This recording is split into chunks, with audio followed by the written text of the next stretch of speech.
ఒకసారి హైకోర్టు వద్దకు కూడా వెళ్దాం. సత్య, ఏంటి ప్రస్తుతం అప్డేట్? కోర్టుకు కూడా లంచ్ మోషన్ పిటిషన్ వేసిన నేపథ్యంలో దీనిపైన అంటే కొద్దిసేపటి క్రితమే ఆల్రెడీ ఎలక్షన్ కమిషన్ కూడా మళ్ళీ ప్రత్యేకంగా దీనికి సంబంధించి ఒక క్లారిటీ ఇచ్చిన నేపథ్యంలో ఏం జరగచ్చు?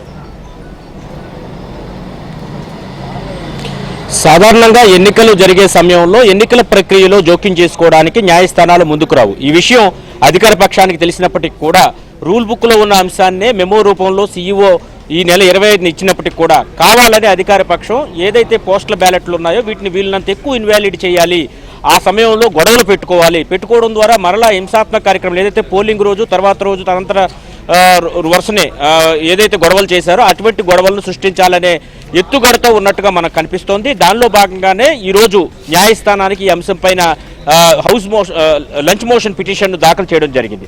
అయితే ఆ పిటిషన్ పైన విచారణ కంటే ముందే కేంద్ర ఎన్నికల సంఘం దీనిపైన క్రిస్టల్ క్లియర్గా ఒక అంశాన్ని ఒక లేఖ రూపంలో రాష్ట్ర సీఈఓకు పంపించడం జరిగింది. ఇదే లేఖను అటు కోర్టులో కూడా సమర్పించే అవకాశం ఉంది. మరోవైపు అధికార వైసీపీ ఏదైతే కుట్రలు చేస్తుందో దానికి సంబంధించి నిన్న సజ్జల రామకృష్ణారెడ్డి ఏదైతే వాళ్ళ చీఫ్ కౌంటింగ్ ఏజెంట్లు ఉంటారో వాళ్ళతో మాట్లాడిన సందర్భంగా కుట్రలని కూడా బట్టబయలయ్యాయి.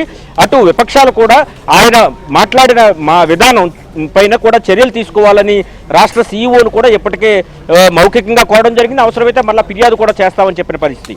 ఏదో విధంగా తాము గెలుపొందేందుకు పోస్టల్ బ్యాలెట్ల విషయంలో అవసరమైతే రూల్లో ఉన్నప్పటికీ కూడా దాన్ని వ్యతిరేకించాలని కూడా చెప్పిన పరిస్థితి ఏదైతే ఉందో, ఆ విధానం ఏదైతే ఉందో దాన్ని ఖచ్చితంగా తప్పుపట్టాల్సిన అవసరం ఉంది. దాని మీద అదే సరే ఒక గొడవపూరిత ధోరణిలోనే కౌంటింగ్ సమయంలో అంటే సత్య ఇప్పటికే మనం చూస్తున్నాం ఈసారి పోస్టల్ బ్యాలెట్లు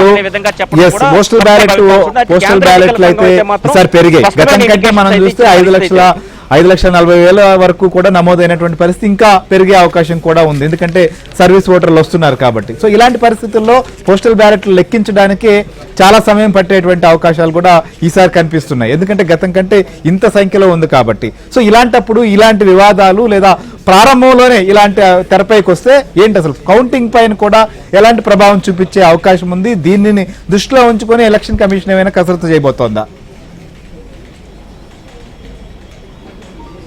కౌంటింగ్ సమయంలో ఇప్పటికే ఎలాంటి అవాంఛనీయ సంఘటనలు జరగకుండా ప్రతి కౌంటింగ్ టేబుల్ చుట్టూ కూడా ఫెన్సింగ్ వేయాలని కూడా చెప్పడం జరిగింది.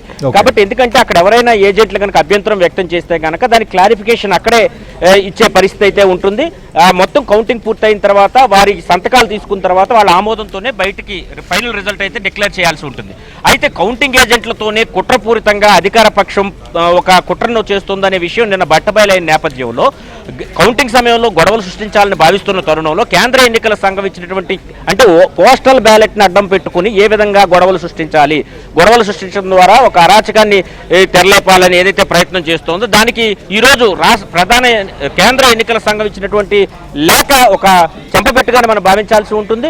అదే సమయంలో కౌంటింగ్కి సంబంధించి ఎలాంటి గొడవలు జరగకుండా అంటే గతంలో జరిగినటువంటి ఇన్సిడెంట్స్ రాష్ట్రంలో ఏదైతే పోలింగ్ రోజు కావచ్చు, తర్వాత జరిగిన ఇన్సిడెంట్స్ కావచ్చు, పోలింగ్ రోజు ఈవీఎంను వైసీపీ ఎమ్మెల్యే అభ్యర్థి ధ్వంసం చేయడం కావచ్చు, వీటన్నిటిని దృష్టిలో పెట్టుకుని పటిష్టమైన ఏర్పాట్లు అయితే అన్ని చోట్ల చేస్తున్న పరిస్థితి అయితే ఉంది.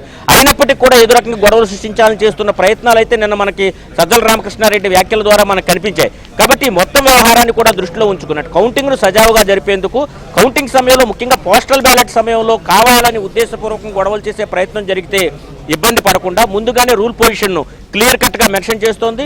కేవలం ఏదైతే అటిస్టేషన్ అధికారి ఉంటాడో అతని సంతకం ఉంటే సరిపోతుంది, అతని సీల్ అవసరం లేదు. అదే సమయంలో అతను డిసిగ్నేషన్ కూడా మెన్షన్ చేయాల్సిన అవసరం లేదు. ఈ మొత్తాన్ని కూడా అప్రూవ్ చేయాల్సిన బాధ్యత అయితే మాత్రం రిటర్నింగ్ అధికారికి ఉంటుంది కౌంటింగ్ సమయంలో అనేది కూడా స్పష్టమైన ఆదేశాల్లో పేర్కొనడం జరిగింది. అటు సీఈఓ ఏదైతే ఈ నెల 25వ తారీఖున ఇవ్వడం జరిగిందో దాన్ని రీట్రేట్ చేస్తూ ఈ లేఖను అయితే పంపించారు.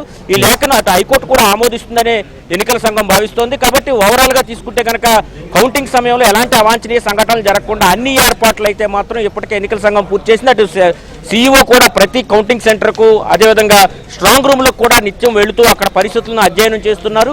కౌంటింగ్ సమయంలో ఎలాంటి అవాంఛనీయ సంఘటనలకు కూడా చర్యలు తీసుకుంటామని చెప్పి 111 అసెంబ్లీ స్థానాలకు సంబంధించి మధ్యాహ్నం 2 గంటల లోపే ఫలితాలు వెల్లడించేస్తామని కూడా చెప్పడం జరిగింది. ఈసారి ఫలితాలను అత్యంత వేగంగా వెల్లడి చేయడం కూడా ఎటువంటి వివాదాలు లేకుండా వెల్లడి చేయడం కూడా ఒక లక్ష్యంగా ఎన్నికల సంఘం పెట్టుకున్న నేపథ్యంలో ఆ దిశగా అయితే ప్రయత్నాలు అయితే జరుగుతున్నాయి. ఇదే సమయంలో వైసీపీ చేస్తున్నటువంటి కుయక్తులను కూడా తిప్పికొట్టే విధంగా కేంద్ర ఎన్నికల సంఘం ఇచ్చిన లేఖ ఉందని మనం భావించాల్సి ఉంటుంది. రైట్ సత్య, హైకోర్టులో ఆల్రెడీ ఇప్పుడు ఏదైతే ఎలక్షన్ కమిషన్ ఇచ్చినటువంటి స్పష్టమైనటువంటి ఆదే ఉత్తర్వులతో ఇక దీంట్లో హైకోర్టులో కూడా ఏం జరగబోతుందో కూడా మనం చూద్దాం. ఎందుకంటే ఇప్పటి వరకు వాళ్ళు ఏదైతే అభ్యంతరాలు వ్యక్తం చేస్తున్నారో వాటిపైన చాలా స్పష్టంగా కూడా కేంద్ర ఎన్నికల సంఘం అయితే మాత్రం ఇలాంటి అంశాలను పరిగణలోకి తీసుకోవాల్సిన అవసరం లేదు అని చెప్పినటువంటి నేపథ్యంలో ఖచ్చితంగా పోస్టల్ బ్యాలెట్ వినియోగించుకున్నటువంటి వారందరికీ కూడా అవి చెల్లుబాటు అయ్యే పరిస్థితులు ఉంటాయి. మరి ఇంకా ఎలాంటి కొత్త అభ్యంతరాలు కావచ్చు, లిటిగేషన్స్ తెరపైకి తీసుకొస్తారో కూడా